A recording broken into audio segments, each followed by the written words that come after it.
Welcome back to Revenge Silent. My name is Tori Fairfax, and I'm 34 years old. 3 weeks ago, my parents sold our family home for $1.8 million, the same house I'd contributed $200,000 to 12 years earlier, and handed every single dollar to my sister. When I asked about my share, my mother's response was simple: be happy for your sister's new start.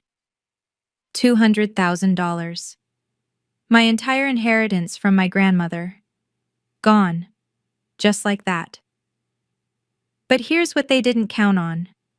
I kept the paperwork. A signed agreement from 2012, promising me 40% of the house's value whenever it sold. They thought it was just family paperwork. Who sues family, right? 1 hour after I made a single phone call, the real estate agent contacted me. The sale is frozen. Your parents are not handling it well. Before I tell you what happened next, please take a moment to like and subscribe, but only if you genuinely want to hear how this ends. Drop a comment and let me know where you're watching from and what time it is there. I'd love to know. To understand why I had that document and why my parents forgot I had it, I need to take you back to the summer of 2012, when I was 22 years old and still believed that family would never betray each other. Growing up in Portland, Oregon, I was always the reliable one. My sister Meredith is 4 years older than me. She was the one who struggled in school, bounced between majors in college, and dropped out twice before finally getting a communications degree she never used. She married young, 24, to a guy named Kevin who worked in car sales. 2 kids followed. And somewhere along the way, Meredith became the one who needed help. Me? I graduated summa cum laude with an accounting degree, got hired at Morrison and Caldwell straight out of school. Never asked my parents for a dime after college, and that apparently made me the family ATM. The pattern was predictable. Meredith would have a crisis, car trouble, unexpected bill, marriage counseling fees, and my parents would call me. Tori, can you help your sister just this once? It was never just once. In 2018, I lent Meredith $15,000 to save her marriage. Couples therapy, she said. A romantic getaway to reconnect. I never saw a penny of it back. When I mentioned it at Thanksgiving that year, my mother pulled me aside. Don't be petty, Tori. Your sister is struggling. You have a good job. I did the math once. Over 10 years, I'd given my family, mostly Meredith, over $40,000 in loans that were never repaid, birthday gifts that were really bill payments, Christmas checks that went straight to credit card debt, and none of that included the big one, the $200,000. My mother always said the same thing whenever I hesitated. You're the one with the ability, your sister doesn't have that. It took me 30 years to realize that wasn't a compliment. It was a justification for draining me dry. But the real story starts with my grandmother and the money she left behind.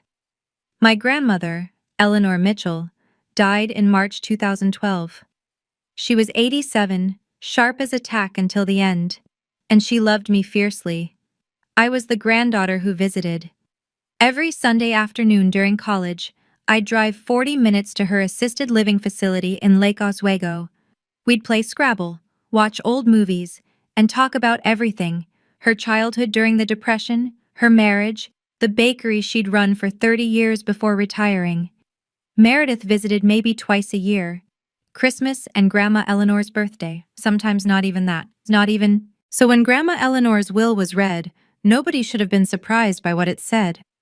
But my mother acted like she'd been slapped. To my granddaughter, Tori Ann Fairfax, I leave the sum of $200,000 so that she may have a solid financial foundation for her future. That was it. Clear, specific, intentional. Meredith got Grandma's china set. My mother got the antique jewelry. My father got the grandfather clock that had been in the family for generations. But the money, the actual, liquid, life-changing money, went to me. My mother was furious. Not at Grandma Eleanor, of course. At me. You must have manipulated her, she said at the funeral reception, her voice low and venomous. She wasn't in her right mind. She always loved Meredith more. That wasn't true. Grandma Eleanor loved the granddaughter who showed up. It wasn't complicated. I kept a copy of that will. Still have it, actually, in the same safety deposit box where I keep all my important documents. It clearly states Grandma's intention: money for my foundation. 2 months after I received that inheritance, my mother called with a wonderful opportunity. I should have known right then that something was wrong. August 2012. I was 22, fresh out of college, and sitting in my parents' living room while my mother explained how I could invest in the family's future. The pitch was simple. The family home, which my parents had bought in 1995, still had about $120,000 left on the mortgage. The house was worth around $500,000 at the time. If I contributed $200,000 toward paying off the mortgage and making some renovations, I would own 40% of the home's value when it eventually sold. Think of it as an investment, my father said. Real estate always appreciates. You'll make money. And you'll be helping your family, my mother added. It's what Grandma Eleanor would have wanted. I hesitated.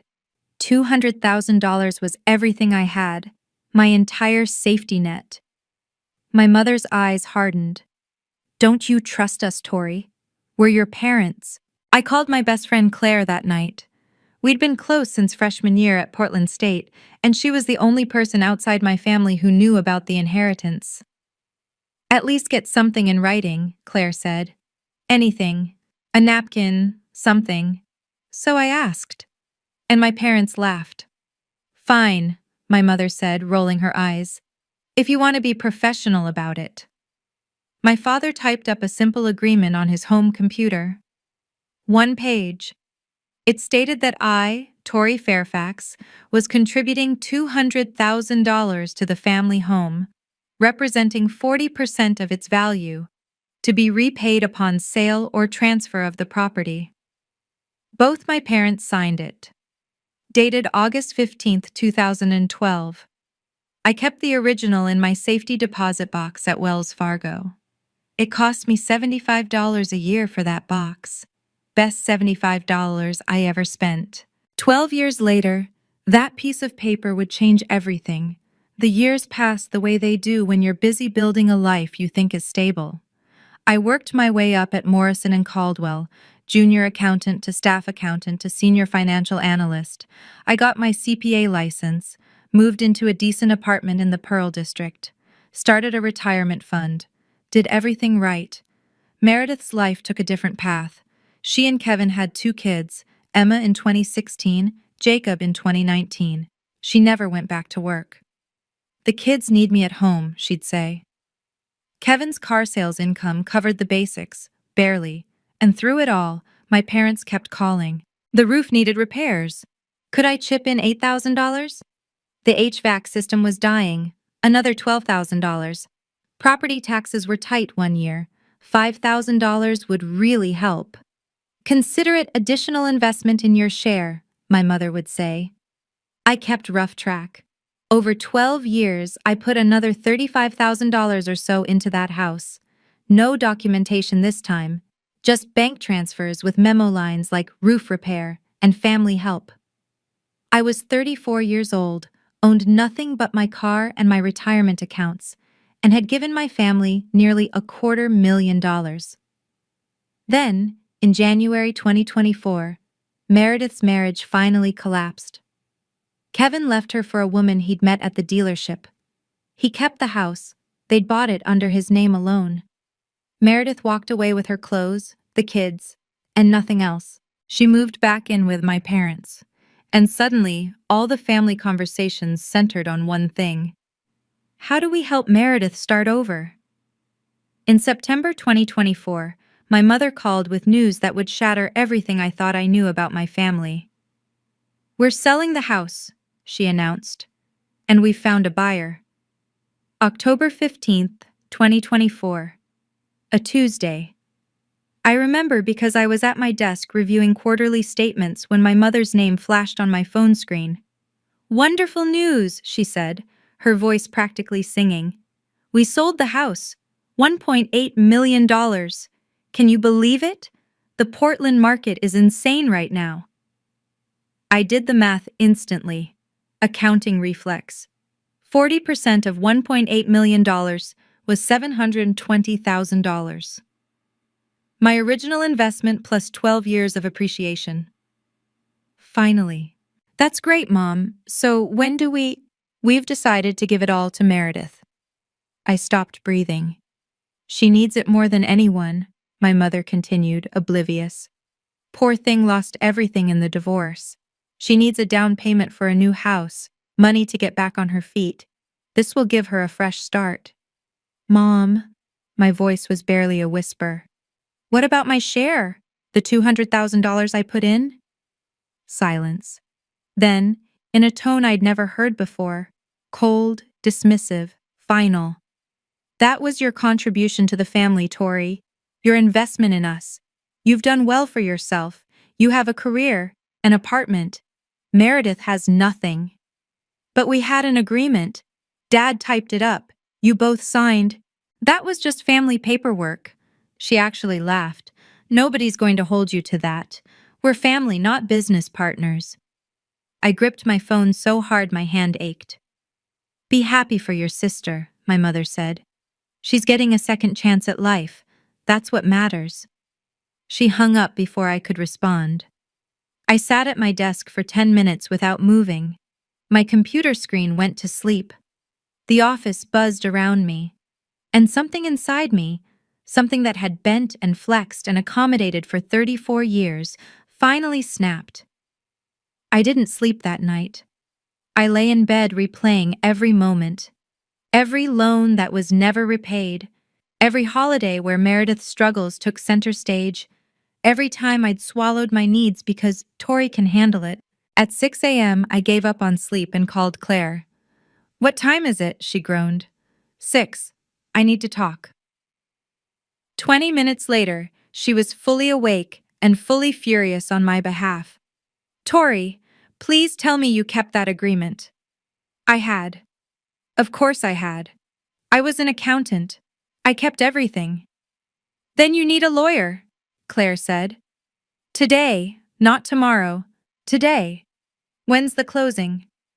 I checked the email my mother had forwarded weeks ago, back when she was still pretending I'd be included in the celebration. The closing was scheduled for October 20th, 5 days away. "I don't know if I can do this," I whispered. "They're my family." "Tori," Claire's voice was firm.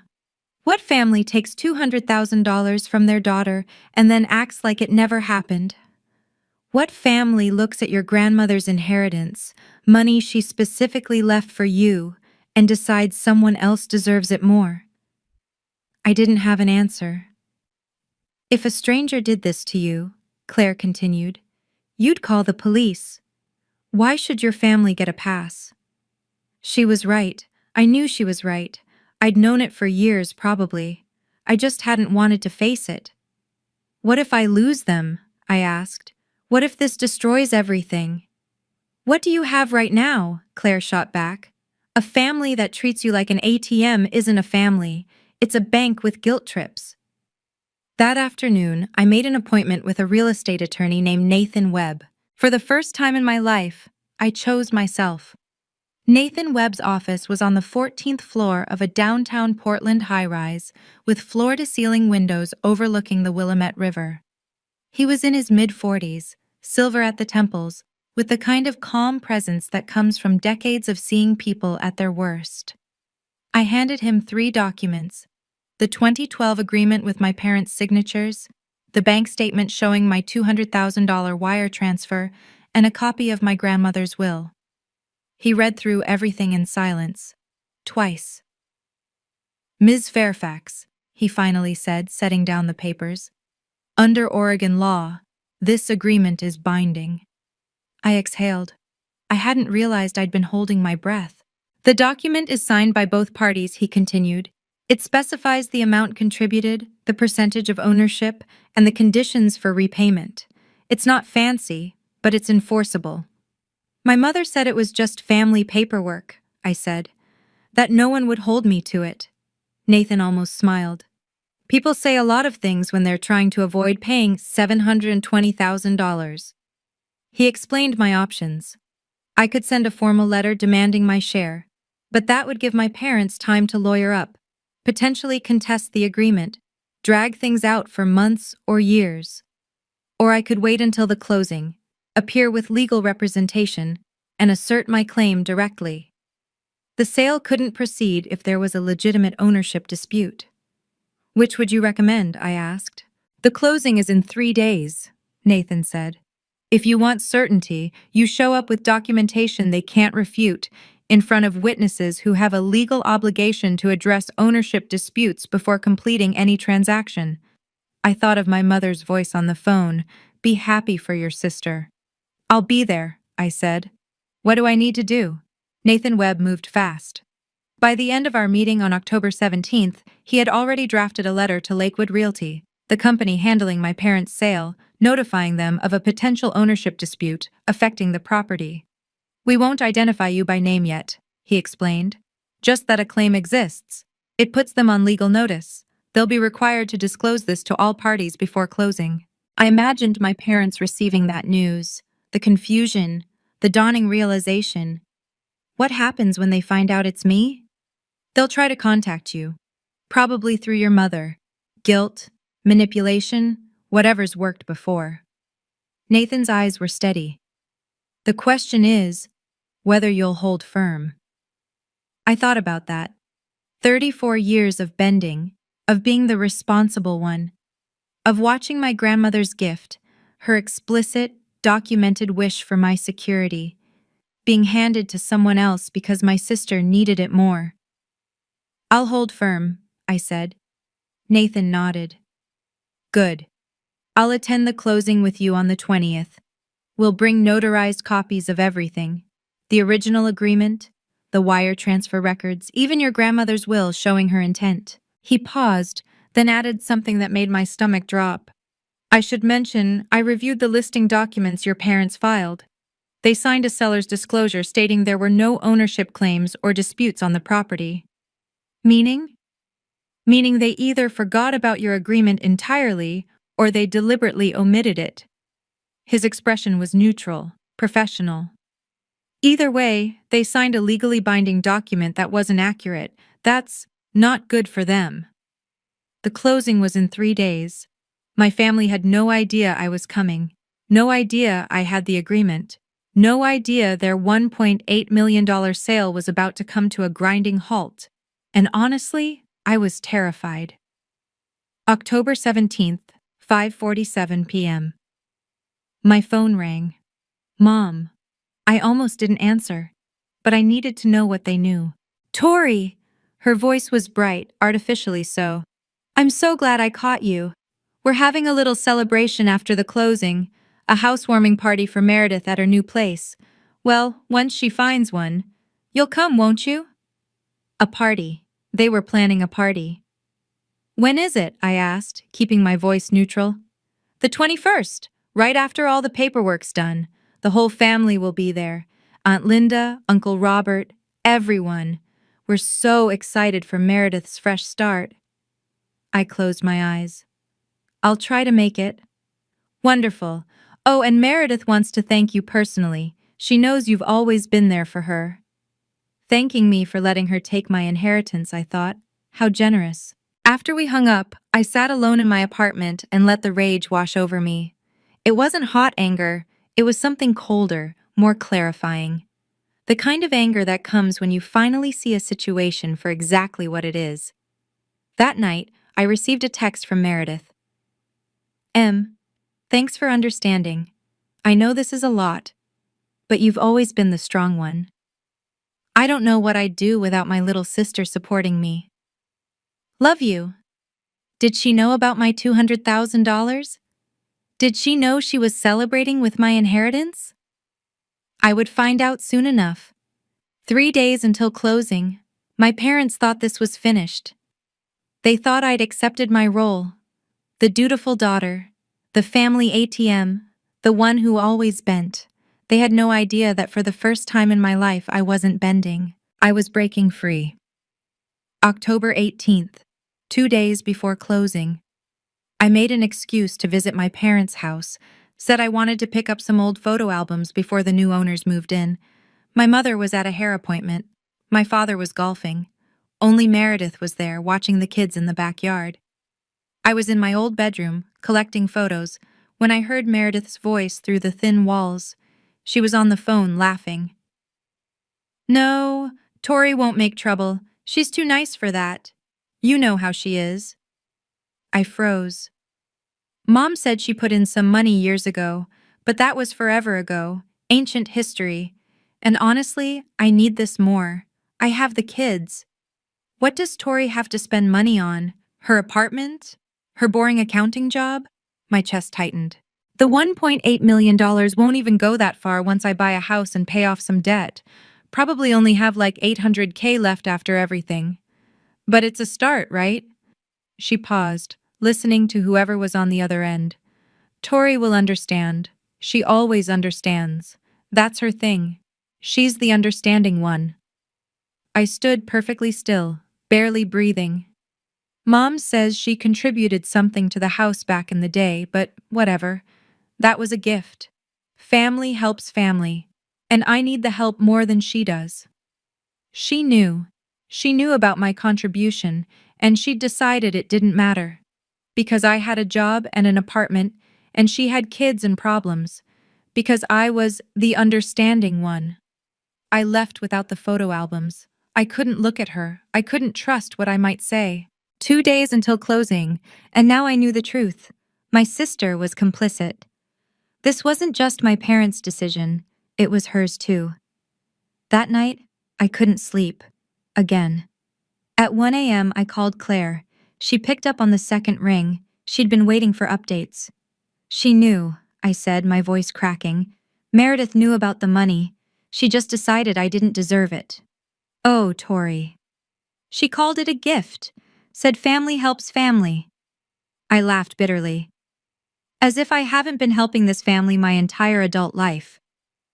Claire was quiet for a moment. Then, "Are you having second thoughts?" I wanted to say no, but the truth was more complicated. Meredith has 2 kids, I whispered. Emma's 8. Jacob's 5. They didn't ask for any of this. What if I'm hurting them? Stop, Claire's voice was firm. You're not taking anything from those kids. You're taking what's legally yours, what your grandmother explicitly left for you. If Meredith can't afford to raise her kids without your stolen inheritance, that's her problem to solve, not yours. But everyone will hate me. My parents, Meredith, the aunts and uncles. I'll be the villain.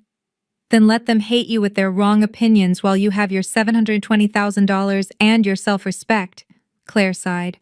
Tori, you've spent your whole life being the good daughter. Where has it gotten you? I didn't answer because we both knew. If you don't stand up for yourself now, Claire continued, who will? Your mom? She's the one stealing from you. Your dad? He just does whatever she says. Meredith? She's literally celebrating with your money. She was right. I knew she was right. I hung up and lay in the dark, staring at the ceiling. October 20th, 10 a.m., Lakewood Realty's downtown office. I would be there, with my lawyer, and the document they'd forgotten I had. Okay, I need to pause here for a second and ask you something directly. If you were me, standing at this crossroads, knowing your family would probably never forgive you, what would you do? Would you fight for what's yours, even if it meant losing them? Or would you let it go, to keep the peace? Comment your answer. A, if you'd fight. B, if you'd let it go. And if you're invested in how this ends, hit subscribe, because the closing is coming. Now, back to the story. October 19th, 1 day before closing. I met Nathan Webb at his office for a final strategy session. The conference table was covered with documents, my original agreement, notarized copies, bank statements, even a timeline I'd written out showing every additional contribution I'd made over 12 years. Here's how tomorrow will go, Nathan said, sliding a legal pad toward me. The closing is scheduled for 10 a.m. at Lakewood Realty's office downtown. Your parents, your sister, the buyers, their lawyer, an escrow officer from the title company, everyone will be in the room. And they don't know I'm coming? The real estate company knows there's an ownership dispute. They're legally required to inform all parties before closing, but I asked them not to reveal who filed the claim. Yet. I tried to imagine my mother's face when she found out. What happens when we walk in? I'll introduce myself as your legal representative. We'll present the 2012 agreement and supporting documentation. At that point, the escrow officer cannot proceed with the transaction until the dispute is resolved. And then? Nathan's expression was unreadable. Then your parents will have a choice. Acknowledge your claim and adjust the distribution accordingly, or face a potential lawsuit, which they will lose, and which will cost them significantly more in the long run. I nodded slowly. They'll try to manipulate me, in front of everyone. Probably. That's why I'll do most of the talking. Your job is to stay calm, say as little as possible, and let the documents speak for themselves. That night, I laid out my clothes. A professional navy blazer, white blouse, black slacks. I would walk into that room looking exactly like what I was, a financial professional who knew her rights. Tomorrow would change everything. October 20th, 2024. 9:45 a.m. Lakewood Realty occupied the ground floor of a renovated building in downtown Portland. Floor-to-ceiling windows, exposed brick. The kind of space that screamed, successful transactions happen here. I arrived 15 minutes early with Nathan. The receptionist led us to a glass-walled conference room where we could watch the other parties arrive. My parents came first. My mother wore a cream-colored blouse and pearls, her important meeting outfit. My father looked uncomfortable in a sport coat, constantly tugging at the collar. They didn't notice me in the conference room. They were too busy laughing with Jennifer Walsh, the real estate agent. Meredith arrived next, looking more put together than I'd seen her in months. Full makeup, hair done, wearing a wrap dress and heels. She was already talking about paint colors for her new kitchen. Then the buyers, David and Linda Morrison, a couple in their 60s looking to downsize. Their lawyer, a gray-haired woman with a leather briefcase.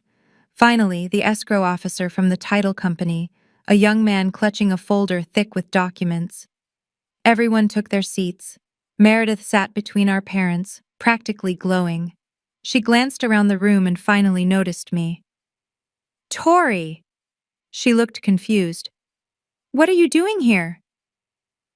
My mother's head snapped toward me. For a moment, something flickered in her eyes. Uncertainty? Fear? I came to support the family, I said evenly.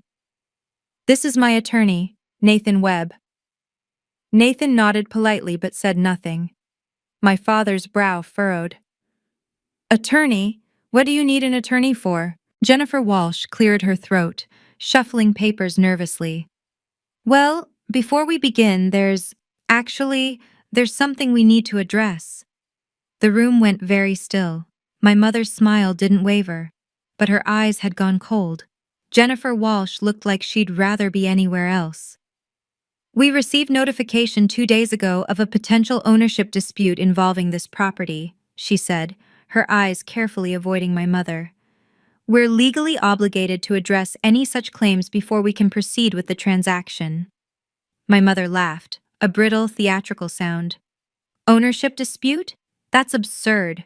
This house belongs to Richard and me. It's been in our names for 30 years. Mom, my voice was steady. You know exactly what this is about. David Morrison, the buyer, shifted uncomfortably. What kind of dispute are we talking about here? Jennifer opened her mouth, but Nathan spoke first. I'd like to clarify the situation. He stood, commanding the room's attention. My client, Tori Fairfax, contributed $200,000 to this property in August 2012. In exchange, she was promised 40% of the home's value upon any future sale. That's ridiculous, my mother snapped.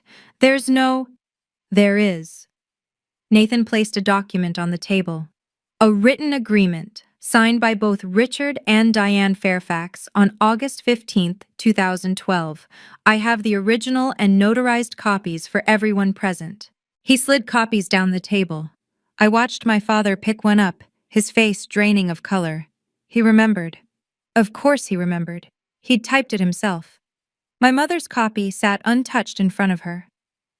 Along with the agreement, Nathan continued, we have bank records confirming a $200,000 wire transfer from Ms. Fairfax's personal account to Mr. and Mrs. Fairfax on August 18th, 2012.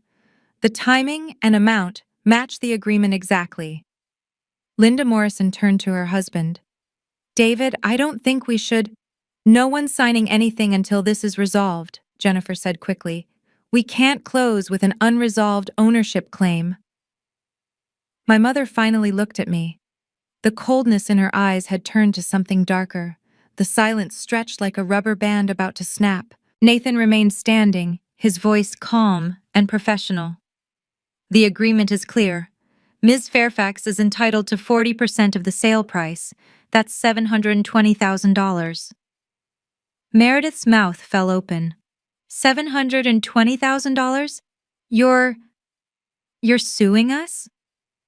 I'm not suing anyone. I met her eyes. I'm asking for what I was promised, what I'm legally owed. This is insane. My mother's composure cracked. That was family money. You were helping with the mortgage. I was making an investment, I corrected, and I have the document proving it, with your signature, and Dad's. My father hadn't said a word. He was staring at the agreement, his face ashen. Diane, I remember this. I typed it myself. Richard, don't. She was right to ask for it in writing, he continued almost to himself. I thought it was silly at the time, but she was right. Jennifer Walsh spoke up, her tone carefully neutral. Mr. and Mrs. Fairfax, this is the first time I've seen this document. It wasn't disclosed in your seller's paperwork. Because it doesn't matter, my mother's voice rose. It was just something we did for Tori's peace of mind. Nobody takes these family things seriously. Nathan's eyebrows lifted slightly. Oregon courts do, Mrs. Fairfax. This document meets all legal requirements for an enforceable contract. Your daughter has a legitimate ownership claim. David Morrison pushed back from the table. Jennifer, we're not comfortable proceeding until this is sorted out. This is exactly the kind of thing we were worried about. I understand completely, Jennifer said. We'll need to pause the closing until the dispute is resolved. Pause, not cancel, but close enough. I watched my mother's face cycle through emotions, shock, fury, disbelief, and underneath it all, something I'd never seen before, fear. My mother wasn't finished. You're doing this for money? She leaned across the table, her voice cracking. Your own family, the people who raised you, sacrificed everything for you, and you're treating us like strangers? You treated my $200,000 like it didn't exist, I replied. You decided to give everything to Meredith without even telling me the house was for sale. Because you don't need it. Look at you. You have a career, an apartment, a life. Meredith has nothing. Meredith has two parents who have catered to her every need for 38 years. My voice was steady even though my heart was pounding. I have a document proving I'm owed $720,000. Those are different kinds of having. Meredith burst into tears. How can you do this to me? To my kids? I just got divorced, Tori. I have nothing. You have $1.8 million sitting on this table, Nathan interjected calmly. Minus my client's legitimate share, you still have $1,080,000. That's not nothing by any reasonable standard. My mother whirled on Nathan. This is none of your business. This is a family matter. It became my business when your daughter retained me to protect her legal interests. Nathan's tone never wavered. Interests you've clearly attempted to circumvent. David Morrison stood up. We're not signing today. Jennifer, call us when this is resolved. He and his wife left without another word. Their lawyer followed, pausing at the door. You should have disclosed this, Mr. and Mrs. Fairfax. You may have exposure beyond just this sale. My mother turned to me, her eyes wet with tears that might have been real or might have been performance. You've ruined everything. I hope you're happy. I'm not happy, I said quietly, but I'm also not being robbed anymore. The conference room was emptying. The buyers were gone. The escrow officer was packing up his untouched documents. But my family remained, circling me like I'd committed a crime. Meredith grabbed my arm. Do you know what you've done? My kids need this money. Your niece and nephew. Don't you care about them at all? I pulled my arm free. Emma and Jacob deserve a stable future, but it shouldn't be built on money stolen from their aunt. Stolen? Meredith's voice went shrill. Mom said you offered to help with the house. She said you wanted to contribute. I contributed $200,000 with the promise of getting 40% back when you sold. That's not charity, Meredith. That's an investment. And I have the paperwork to prove it. You were 22. You probably misunderstood. I was a college graduate with an accounting degree. I understood exactly what I was signing, and so did Mom and Dad. My father finally spoke. Tori, please, can't we work something out? Privately? Without lawyers and strangers involved? I looked at him. This man who'd spent my entire life deferring to my mother, who'd signed the agreement and then pretended it didn't exist. You had 12 years to work something out, I said. You had 12 years to tell me you were planning to sell. 12 years to say, Tori, let's talk about your share. You didn't. You tried to give my money to Meredith and hope I was too good to make trouble. I gathered my purse and stood. I'm willing to negotiate, I said. I want my $720,000 and then I'm out of this. But I will not be guilted into giving up what's mine. Not anymore. Nathan handed my mother his card on the way out. She didn't take it. It fluttered to the table like a white flag she refused to accept. 1 hour after I left the closing, my phone rang. The caller ID showed Lakewood Realty. Ms. Fairfax? This is Jennifer Walsh. Yes. I wanted to update you on the situation. She sounded exhausted. The sale is officially frozen until the ownership dispute is resolved. The buyers are understandably hesitant to proceed. I understand. Your parents are not handling it well. Your mother is insisting this is all a misunderstanding. Your father is asking if there's any way to expedite a resolution. There is, I said. They can acknowledge my 40% claim and adjust the payout accordingly. Jennifer paused. I've been doing this job for 15 years, Ms. Fairfax. I've seen a lot of family conflicts over real estate, but I have to say, I've never seen anyone forget to disclose a $200,000 contribution from a family member. Do you think they forgot? Another pause. I think they hoped no one would ever ask. I thought about that. 12 years of hoping I'd never assert my rights. 12 years of betting on my silence, my compliance, my pathological need to keep the peace. Ms. Walsh, can I ask you something? Of course. In your professional opinion, not legally, just personally, would you have signed that seller's disclosure stating there were no ownership claims? She was quiet for a long moment. No, she finally said. I would not have, because that's not just an oversight, Ms. Fairfax. That's a choice. My parents had chosen to erase me, to pretend my contribution didn't exist, to sign legal documents saying no one else had any claim to their property. They'd made their choice. Now I was making mine. I'll have my attorney contact you tomorrow to discuss next steps, I said. Thank you for calling. The guilt offensive started that evening. My mother called at 6:47 p.m.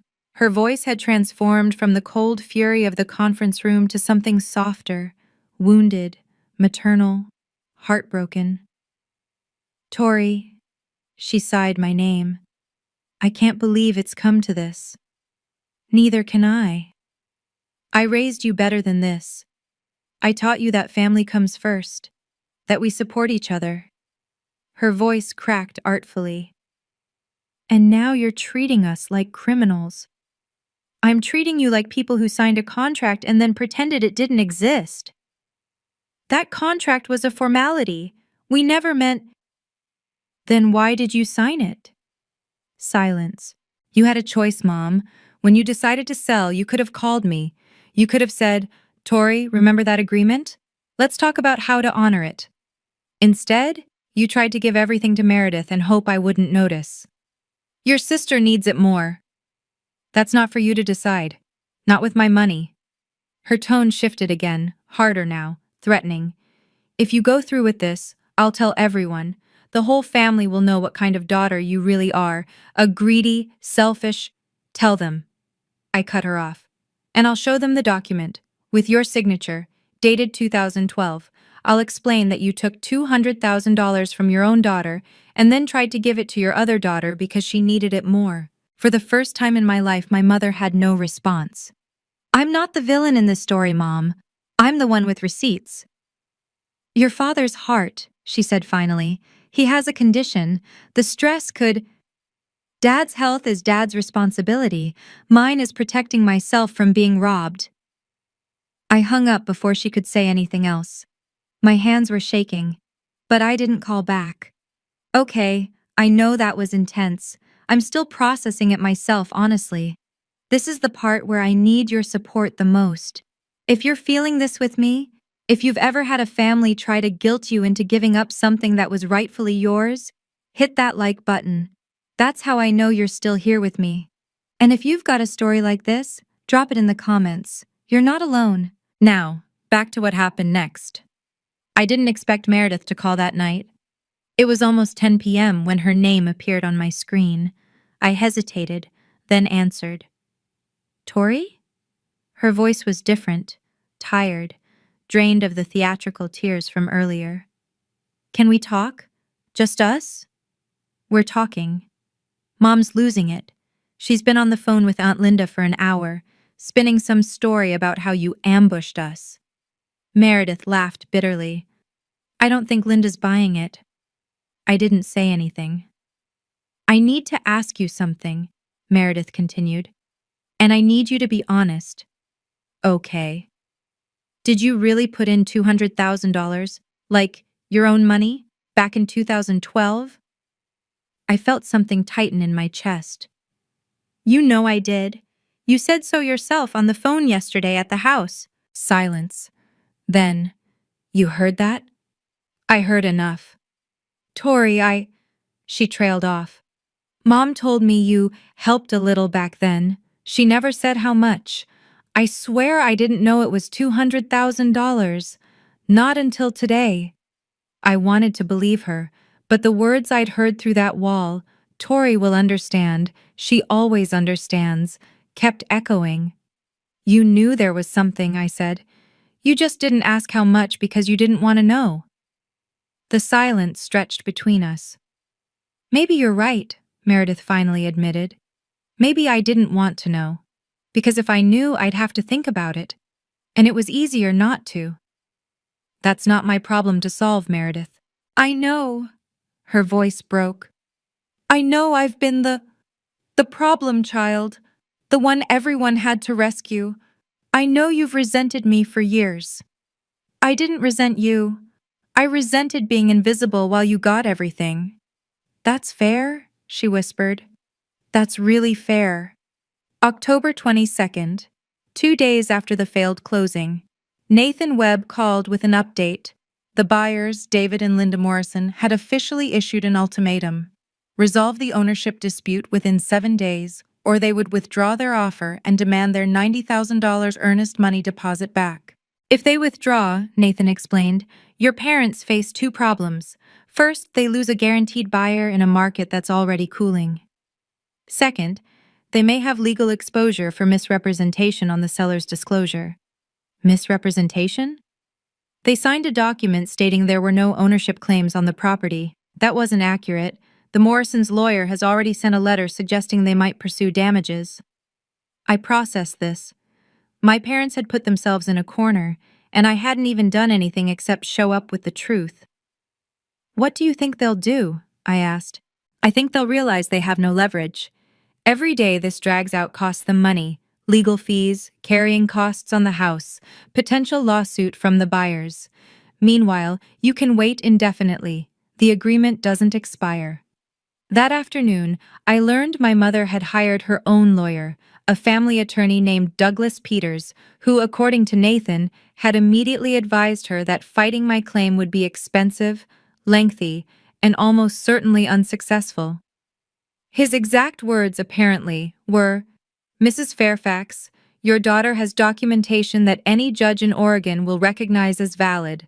My professional advice is to negotiate." I almost laughed. After 34 years of my mother controlling every narrative, she'd finally encountered a situation where her version of events didn't matter. The facts were the facts, the signatures were the signatures, and she was running out of time. My mother's tell everyone threat backfired spectacularly.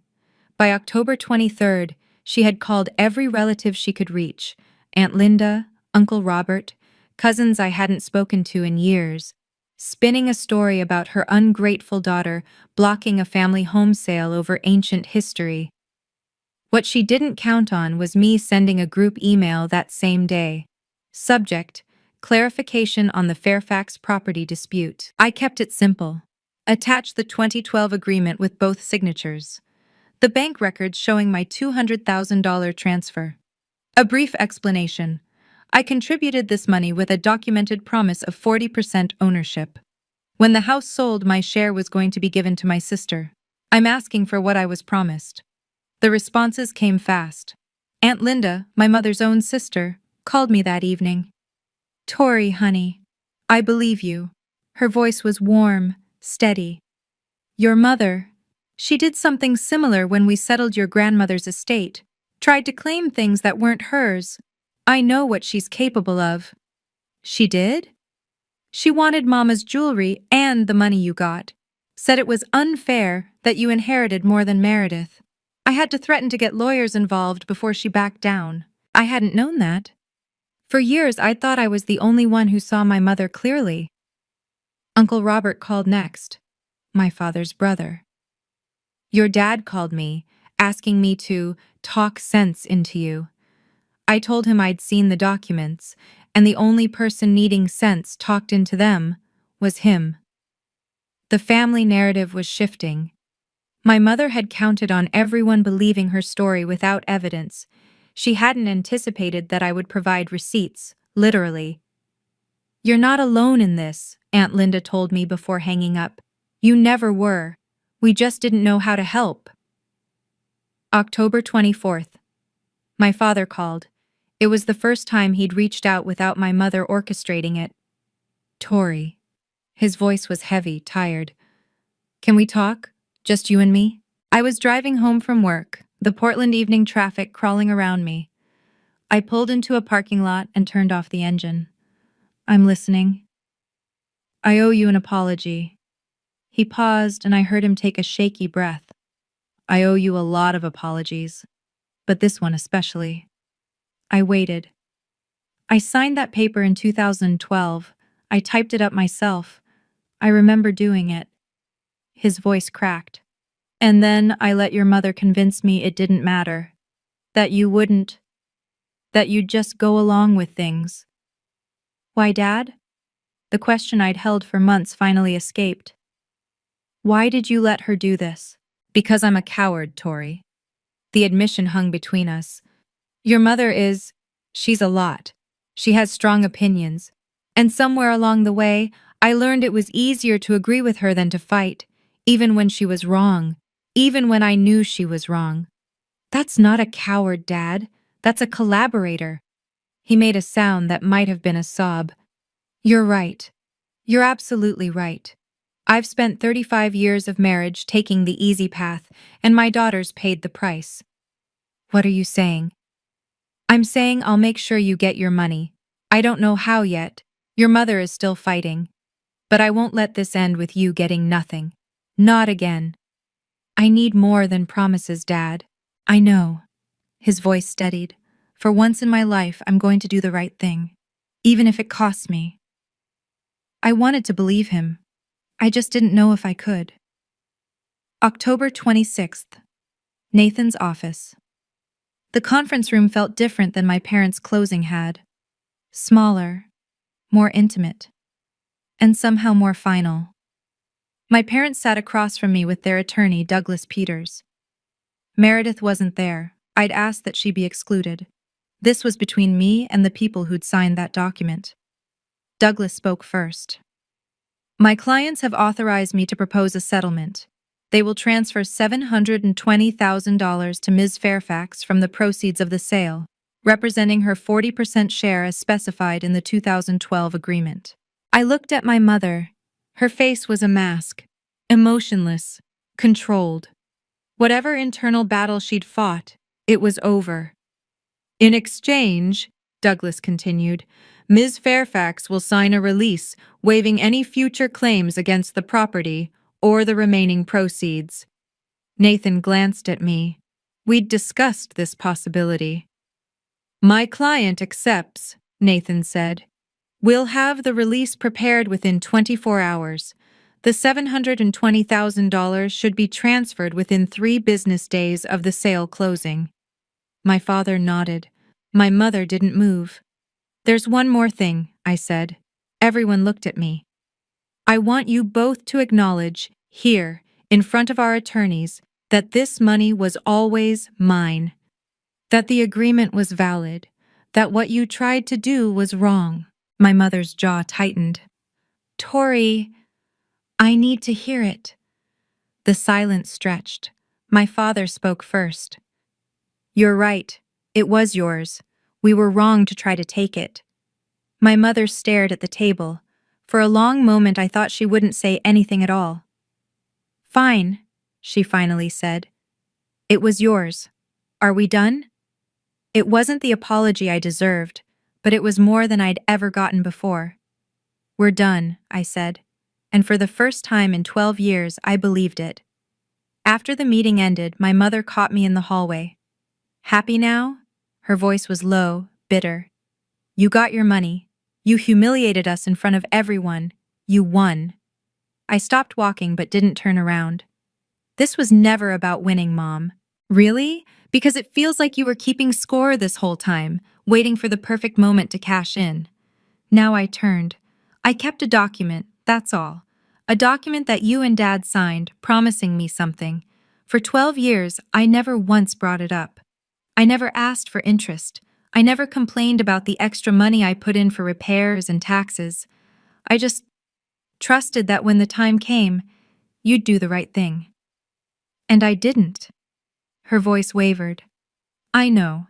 You don't have to keep saying it. I'm not trying to hurt you, Mom.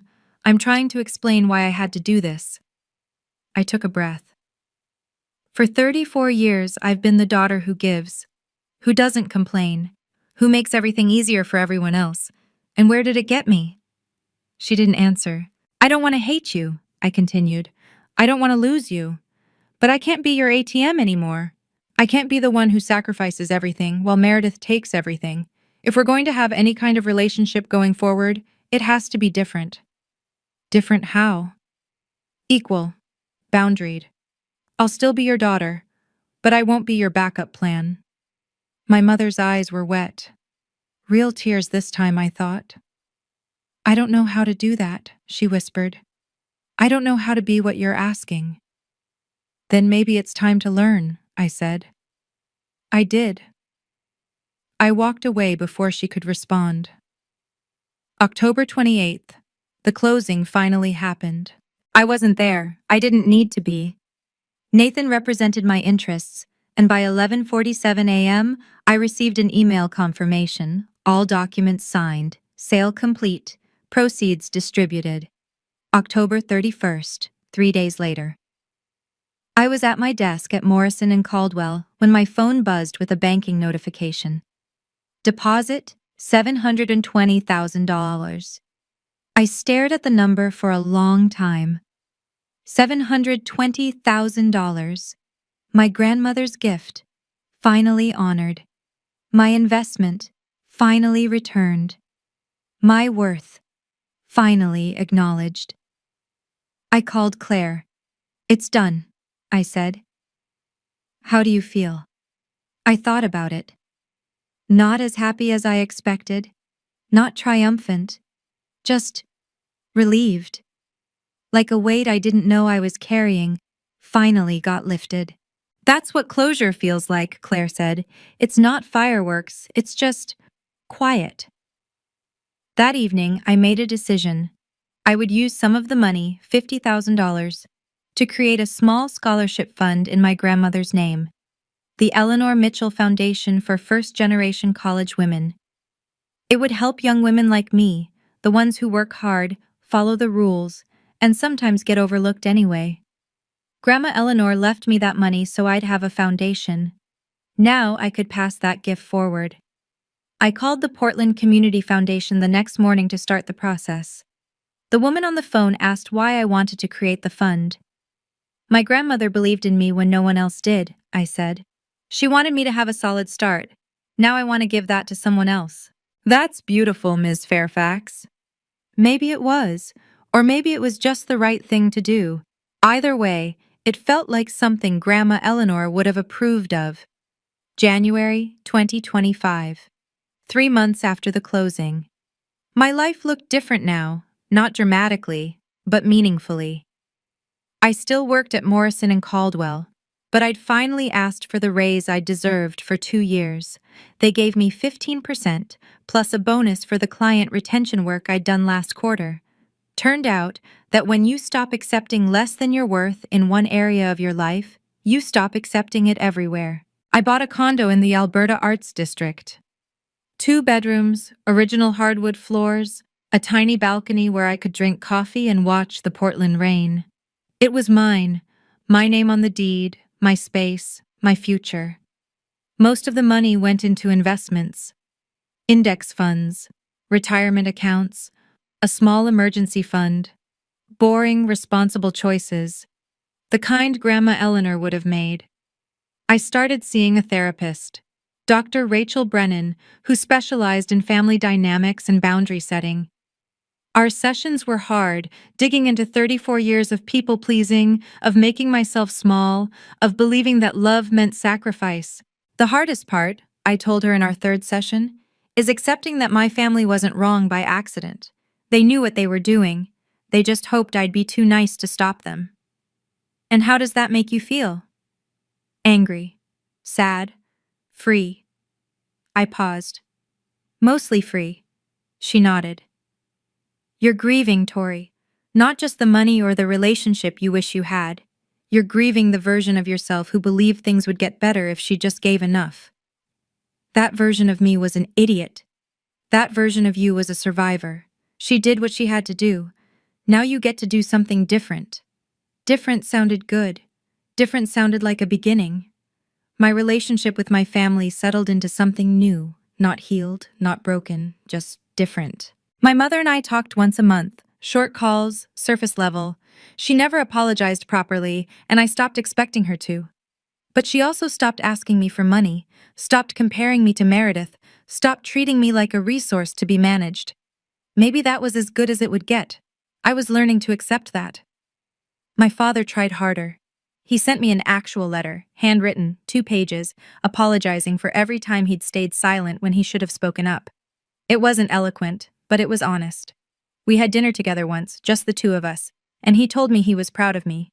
I should have said it more, he admitted over coffee. I should have said it every day. You can start now, I told him.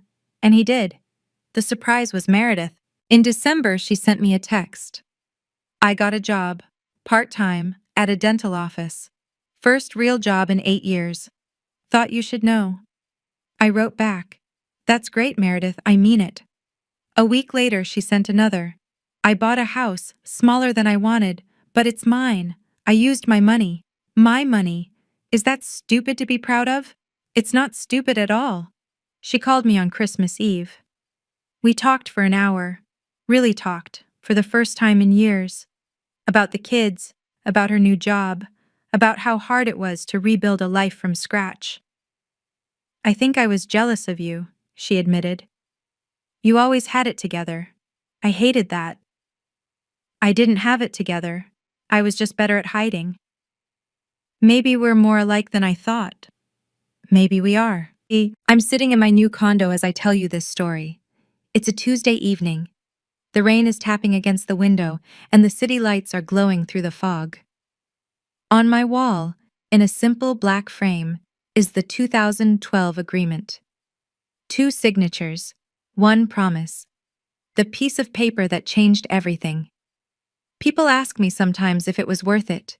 The stress, the conflict, the months of family tension, if I'd do it again. The answer is yes, every time. Not because of the money, though $720,000 certainly didn't hurt, but because of what the fight taught me. For 34 years, I believed that being a good daughter meant saying yes, meant giving, meant disappearing myself so others could take up more space. I thought if I was patient enough, kind enough, understanding enough, my family would eventually see me, value me, choose me. They didn't. They never would have. Because I taught them not to. The document didn't just save my inheritance, it saved me. It was proof that I had value, that my contributions mattered, that I deserved to be protected, even if I had to be the one doing the protecting. If you're watching this and you're in a similar situation, being taken advantage of by people who should love you, hear me when I say this. Keep records, keep receipts, keep evidence of every agreement, every promise, every contribution. And more importantly, believe that you're worth fighting for. I didn't win because I had $720,000. I won because I finally chose myself. That's the real inheritance my grandmother left me. Not just the money, but the knowledge that I deserve to take up space, to have boundaries, to be seen. And no one, not even family, gets to take that away. From a psychological perspective, Tori's story reflects a dynamic many families struggle with: the scapegoat versus the golden child. When one child is expected to carry burdens while another is protected from consequences, both suffer, just differently. The responsible child learns that love is conditional on performance. The protected child never develops resilience. 3 lessons to take from this. First, loving someone doesn't mean letting them exploit you. Boundaries aren't walls, they're doors you control. Second, documentation isn't distrust, it's clarity. Even with family, especially with family, put important agreements in writing. Third, sometimes saying no is the most loving thing you can do. It forces people to grow in ways enabling never will. If any of this resonated with you, know that you're not alone, and your rights, financial, emotional, personal, are worth protecting. You deserve to take up space. Thank you for staying with me until the end of this story. If it meant something to you, if you've been the Tory in your family, hit that like button and subscribe. That's how I know these stories matter. There are more stories like this in the playlist below, in the description. People who stood up, drew lines, and found their way back to themselves. Until next time, take care of yourself, because you deserve it.